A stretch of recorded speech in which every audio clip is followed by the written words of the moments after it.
Olá, tudo bem?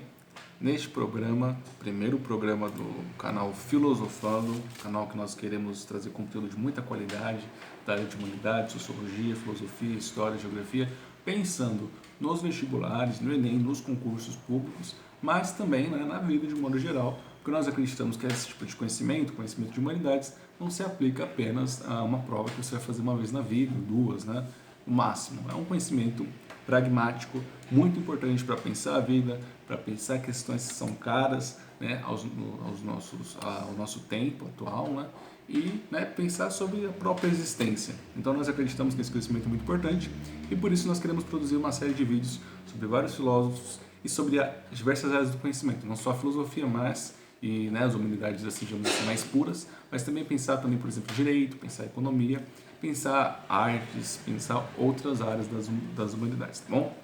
Então vamos lá, porque neste vídeo que nós queremos fazer ele bem rapidinho, nós vamos falar sobre o filósofo alemão mais conhecido, mais amado e mais odiado. Vamos falar dele.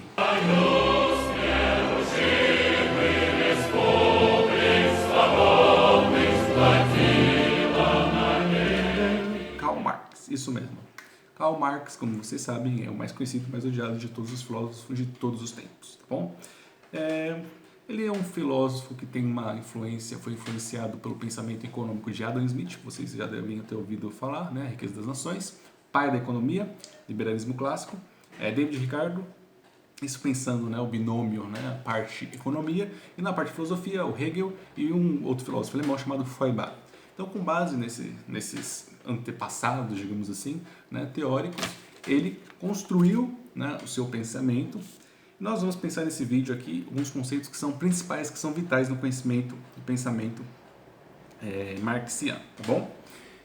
Conceito-chave, o conceito que é central, o conceito que nós não podemos abrir mão é o conceito de mais-valia, tá bom? O que é mais-valia? Mais-valia é o tempo de trabalho não remunerado, ou seja, vamos pegar aí um atendente de um fast food muito famoso que vende casquinhas. Então ele atende, e ele mesmo vai lá, faz as casquinhas. Para esse cálculo bem simples, nós não vamos pensar aí, por exemplo, gastos com matéria-prima, aluguel, etc. Vamos pensar, de uma forma bem grosseira, os gastos brutos, digamos assim, operacionais, matéria-prima, de forma bem grosseira, e o que é gasto com o pagamento desse funcionário, Então vamos pegar aí que em uma hora ele venda 20 casquinhas, certo? 20 casquinhas a R$2, certo? Ou seja, R$40. Vamos pegar aí que de aluguel e de maquinário seja R$20 proporcionalmente. O patrão dele vai pagar, que é o salário mínimo do Brasil, R$5 para ele. Ou seja, os outros 15 é o tempo de trabalho não remunerado, ou seja, mais-valia. Tá bom? É um exemplo bem grosseiro, tá? Não estou querendo ser muito acadêmico, mas sim um exemplo que serve para você pensar o que é mais-valia. Para o Marx, a citação de mais-valia, no processo de acumulação do capital, foi fundamental para o desenvolvimento do capitalismo. Isso para o Marx, Não quer dizer que todos os sociólogos, economistas e pessoas que pensam o capitalismo e sistemas econômicos, que é chamado de modo de produção, pensam da mesma maneira, tá bom? Mas para o Marx, para este filósofo alemão do século XIX, o processo de acumulação do capital foi decisivo, e a mais-valia é central, um conceito central para entender o pensamento do autor, tá bom? Beleza. Segunda categoria muito importante é para a gente pensar a relação que ele tem com classe social. A gente também vai pensar de uma forma muito simplista, tá? É óbvio que para Marx não é só burguesia e proletariado, é uma coisa muito mais complexa, não é tão simplista assim, mas nós podemos abordar praticamente, basicamente, duas classes, que são, nós temos os proletários, que são os desprovidos dos meios de produção, e os burgueses, que são aqueles que detêm os meios de produção. Os meios de produção nós podemos definir como os meios pelos quais a produção ocorre, tá bom? Beleza. Os interesses dessas duas classes, burguesia e proletariado, eles são antagônicos, ou seja, eles não são conciliáveis, são irreconciliáveis. Marx, ele critica os chamados socialistas utópicos, socialistas, não sociólogos, tá bom? Que defendiam uma espécie de conciliação entre as classes como uma forma de apaziguar as desigualdades causadas pelo capitalismo. Marx critica, diz que esses interesses são antagônicos, são irreconciliáveis, ou seja, não dá para, né, um patrão e um empregado chegar num acordo, né, para ele, para o Marx, tá bom? São interesses irreconciliáveis e que esse atrito, né, entre essas duas classes, entre esses dois polos, tá, levaria necessariamente a uma revolução. Então Marx ele critica a realidade capitalista, diz que é preciso superar, né, ele como filósofo, né, ele diz que é mais do que entender a realidade, é preciso superá-la, é preciso transformá-la, e a transformação que o Marx propõe é uma transformação rumo a uma sociedade sem classes sociais, uma sociedade, né, comunista. Então, beleza, a diferenciação é a seguinte: socialismo e comunismo.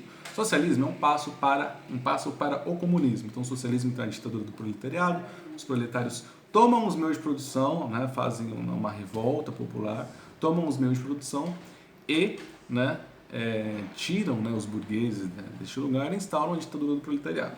Esse modelo de Estado autogerido pelos operários, camponeses, o proletariado, é um socialismo, né? Então eles caminham para o comunismo, que é um espaço sem diferenciações, tá?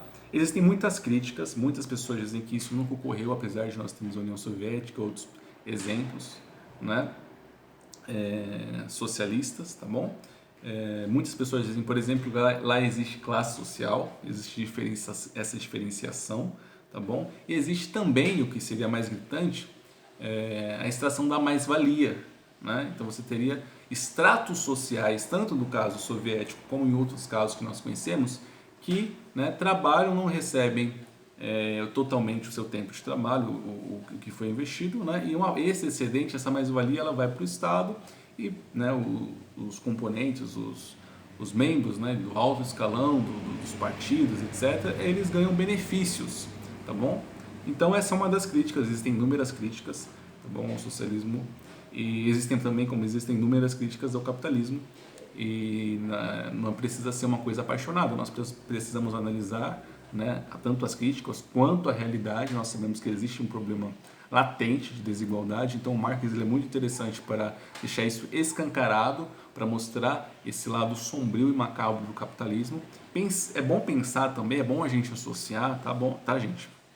Que o Marx está num contexto de revolução industrial no qual as pessoas trabalhavam 16, 17 horas por dia, crianças trabalhavam, não existiam praticamente leis trabalhistas, então você tinha uma fragilidade, né, dessa massa operária que era muito grande, né? Hoje nós temos um momento, né, para a gente pensar em Inglaterra, né? Inglaterra e Europa, que existe, né, uma legislação trabalhista diferenciada. Não quer dizer que em outros lugares do mundo não exista uma exploração, né, do tipo que ocorria, né, nos primórdios da Revolução Industrial, tá bom? Então ele é importante para pensar o capitalismo, para pensar as desigualdades, para pensar as dinâmicas entre as classes sociais. Não é um pensamento fechado, como muitas pessoas o encaram e o praticam, é bem maleável, né? Então, um pensamento que permite os ajustes, né, necessários. Então, como que você faz a revolução em um lugar não é necessariamente como que vai ser em outro, entendeu? Cada lugar tem suas necessidades, tem as suas especificidades, tá bom? E o Marx ele influenciou uma série de pensadores em diversas áreas do conhecimento, né? Temos pedagogos muito conhecidos, temos historiadores, né? Temos Paulo Freire, nós temos o Hobsbawm, enfim, nós temos o David Harvey na geografia, temos vários nomes, tá bom? E influenciou, né, a Revolução Russa, né, que é de fato um dos grandes eventos do século XX e que vai, né, deixar cicatrizes profundas na história da humanidade. E de certa forma, a gente menospreza, né, os filósofos, sociólogos, gente, que é isso, né? Que é isso? De certa forma, gente, os debates sobre comunismo, socialismo, capitalismo, liberalismo, eles são presentes no nosso dia a dia. São discussões que nós, às vezes nós não conhecemos, mas estão ali nas entrelinhas, estão ali, né, de uma forma disfarçada. Então é importante que vocês conheçam os teóricos, Marx, Adam Smith, Milton Friedman, o Keynes, para que vocês possam entender a argumentação por trás, poderem entender, se situar, né, qual que vocês mais concordam, não precisa concordar com um ou com o outro necessariamente, mas vocês também se conhecerem e verem o que vocês acham mais interessante, sabe? Então é importante não ter uma forma de encarar os filósofos, os pensadores que é fechada, né? Então, tipo, eu só vou ler o que me interessa. né, a questão da bolha, né, que as redes sociais elas impulsionam. Então só vou ler o que interessa. Então leia também o que não é, né, que você não gosta. Tá? Ah, eu sou liberal, só vou ler liberais. Não, seja um liberal e leia também Karl Marx. Você vai poder debater melhor com os comunistas. Certo? Ah, eu sou comunista, só vou ler Karl Marx, só vou ler o Manifesto Comunista, só vou ler, né, o Capital. Tudo bem, mas você pode ler Adam Smith e Milton Friedman para poder discutir, ter uma discussão muito mais rica, né, com os liberais. Então, fica a dica aí. Gente, se você quiser se aprofundar, tá? Um vídeo, obviamente, até mesmo se nós fizéssemos uma aula para entender Marx, é tipo uma faculdade de Marx, né? Se você, assim, o básico a gente consegue transmitir. Mas se você quiser entender com mais detalhes, eu vou indicar para vocês veementemente, vocês leiam o Manifesto Comunista. Ele é simples, tá bom? Muito simples de ler, é uma leitura fácil. Ele escreveu Marx para o grande público, tá? É aquela coisa que ele falou, olha, eu vou escrever algo que toda pessoa possa ler. Então leia, uma forma simples de entender o pensamento do autor.